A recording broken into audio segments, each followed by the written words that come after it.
Sénégal, bonjour, Ndeketeyo, Benno Bok Bakar, Astafoula, Benno Bok Yakar a peur, a peur de Bougane Gueye Dany ou le bulldozer du landerneau politique au regard de ce qu'on nous livre, Tribune quotidienne ce matin, le journal du groupe des médias, en tout cas, de revenir en long et en large sur la conférence publique des femmes de Gamsabo prévue au terrain CFA à Pékin, histoire d'expliquer comment Benno veut saboter l'investiture de Bougane Gueye Dany. En tout cas, les femmes de Gamsabo ont déposé leur demande le 9 mars dernier et aux dernières nouvelles, Tribune quotidienne d'ajouter, c'est le 14 que Mamadou Gueye a introduit une demande au même lieu et à la même heure, à l'heure actuelle, celui qui est élevé au rang de Ousmaniap dans cette histoire d'après Tribune quotidienne, c'est Mamadou Gueye ou le maire de Djidé Thiaroye Kao. Bon, Sawai, le DG des domaines, s'inscrit dans une logique de contrecarrer les femmes de Gamsabo. Contrecarrer au nom de qui ou de quoi? En tout cas, monsieur le DG des domaines,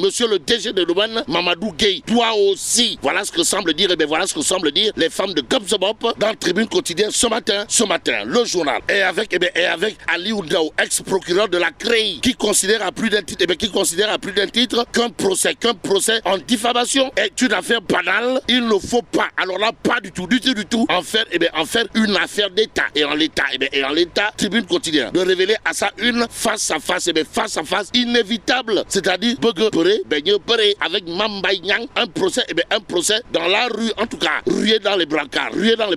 Voilà ce qu'a fait le leader de Pastef les Patriotes ou l'adepte du Broc, pour ne pas dire le Kaganyouman du landerneau politique sénégalais, aux Sénégalaises et aux Sénégalais. Retenons ce que révèle Tribune quotidienne, le leader de Pastef les Patriotes refuse catégoriquement d'être jugé. Et ce que juge important Tribune quotidienne de révéler porte sur un fait cousu de fil blanc, à savoir les forces de l'ordre en alerte Gaïndé. Bon, loin d'être une affaire de départ ou Gaïndé arrivé mousse, voilà comment se présente la situation de l'heure. À l'heure actuelle, il y en a marre, exige la levée de blocus. Les patriotes prêts à l'affrontement, révèle clairement et nettement Tribune quotidienne ce matin, le quotidien à ce sujet d'indiquer foyer de tension, coup à cœur Gorgui. Et là, on peut lire les forces de défense et de sécurité bloquent totalement, pour ne pas dire complètement, voire carrément Sonko chez lui et déjoue le plan de ses partisans. Waouh. Bon, interdit de marche à Keur Massar, des manifestants s'en prennent à une station-service. Voilà l'autre actualité du quotidien. Le quotidien est source A. Pour sa part d'afficher à ça une première manche de leur bataille d'hier pour la conquête de la rue publique. Yehui neutralisé. Est-ce à dire qu'en réalité des réalités, Goloduna ou des Tchepirek, en tout cas, source A de nous informer, Ousmane Sonko a été emprisonné dans son propre domicile à la cité de Gorgui. Son fiston n'a même pas, alors là, pas du tout pu rallier son établissement pour suivre ses enseignements. L'autre enseignement attiré d'après source A dans cette histoire porte sur un fait. Comprenez, le leader de Pastef a été obligé de rentrer chez lui avec ses gardes du corps, de vraies montagnes à muscles qui n'ont eu que leurs yeux pour pleurer le triste sort réservé à leur mentor. D'où notre intérêt de prendre Réumi quotidien ce matin, le journal d'afficher maintien de l'ordre en prélude au procès Mambay Nyang Sonko. Macky valide la réponse Arbé. Que dire à ce sujet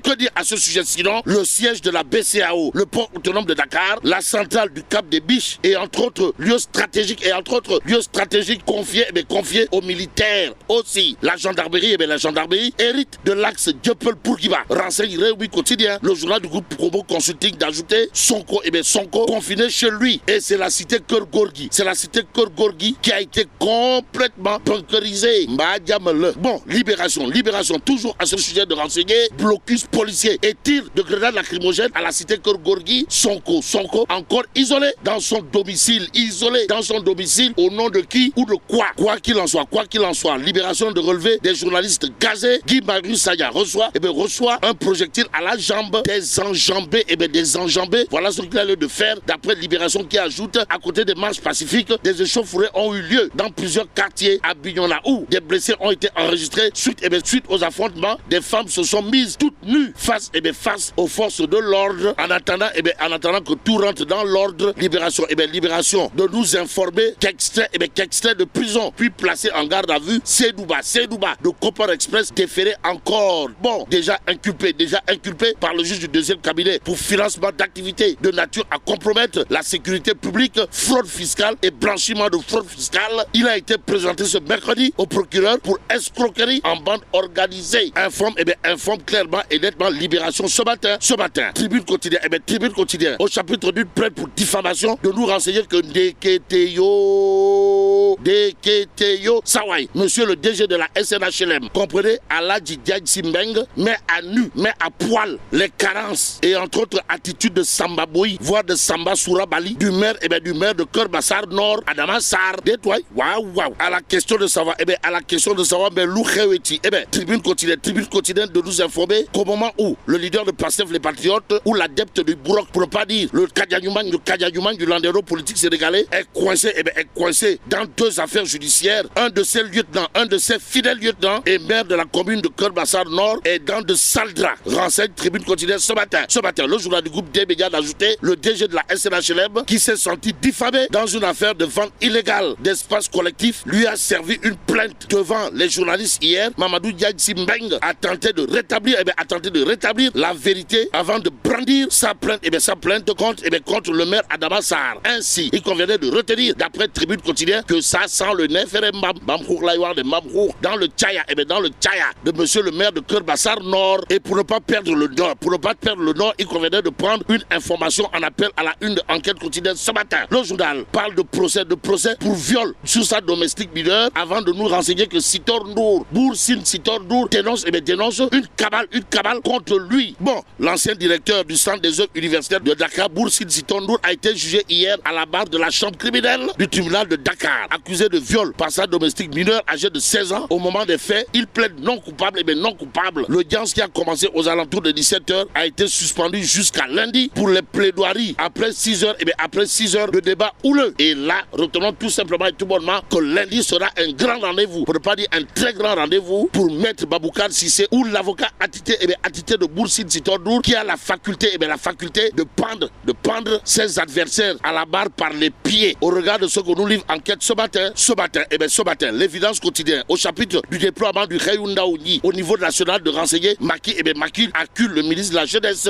Information à lire à la une de 24 heures quotidienne ce matin, le journal piloté par Abdoulaye Diop, mon confrère, d'afficher 2 ans du programme d'urgence pour l'insertion socio-économique et l'emploi des jeunes. Maki audit Khayundaouni. Et là, c'est Sawai, monsieur le ministre de la Jeunesse, qui a le pied à l'étrier. Si on en croit 24 heures quotidien, d'où notre intérêt de prendre Sud Quotidien. Le journal, en tout cas, d'indiquer Khayundaouni, Macky Sall réclament un bilan du programme Raking Tak Taf Taf et Jody. Bon, restons avec Sud Quotidien pour terminer. Le journal de révéler à ça une arrêt technique du bateau à l'île située Yata. Ziguinchor replonge dans l'enclavement. Et là, Béla Tchidong de Tchei Allah. Bon, vive le Sénégal.